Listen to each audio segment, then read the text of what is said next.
Today, we are focusing on the Statute of Frauds for the national portion of the real estate exam.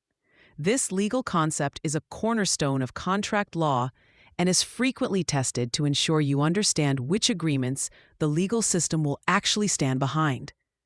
The most fundamental rule you must take into the testing center is that all contracts for the transfer of an interest in real estate must be in writing and signed to be enforceable. You will often see exam questions that try to confuse the terms valid and enforceable. A verbal agreement between a buyer and a seller might be valid if it contains all the essential elements of a contract, like offer and acceptance. But without a written document, it is legally unenforceable.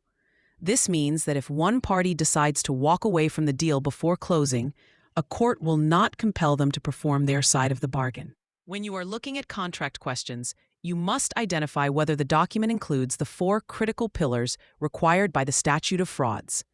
These include the clear identification of the parties, a sufficient description of the property, the purchase price or consideration, and the material terms and conditions of the sale. A common exam trap involves the property description. A simple street address is often insufficient for legal enforceability in many jurisdictions, so the exam will look for a legal description such as a lot and block identifier or a meets and bounds description. If the writing lacks these specific details, it may fail to satisfy the statute. Another major area of testing is the 1-year rule for leases. On the national exam, you will likely encounter a scenario where a tenant and landlord make a verbal agreement. The rule of thumb is that any lease for a period longer than 1 year must be in writing to be enforceable. If the lease is for exactly 1 year or less, a verbal agreement is typically considered enforceable in court. Be careful with the math on these questions. A 13-month lease that is not in writing is a classic trick used to test your knowledge of this threshold. There are specific exceptions to the Statute of Frauds that you need to recognize. Most notably, the doctrine of part performance. This occurs when a court decides to enforce a verbal contract because the parties have taken actions that clearly prove an agreement existed. To meet this exception, the buyer usually must have done at least 2 of 3 things. They must have taken physical possession of the property, paid at least part of the purchase price, or made significant and permanent improvements to the real estate. If a buyer moves onto a farm, pays half the price, and builds a new barn based on a verbal promise, a judge may enforce the sale even without a signed contract to prevent an unjust result.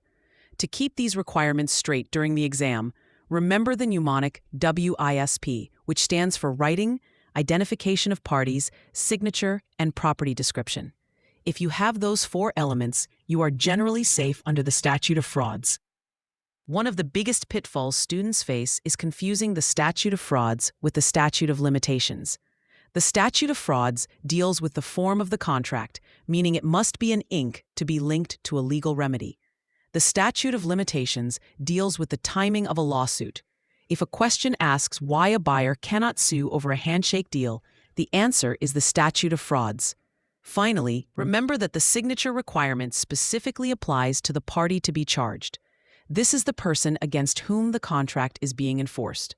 While it is best practice for everyone to sign, the law focuses on whether the person being sued has signed the document.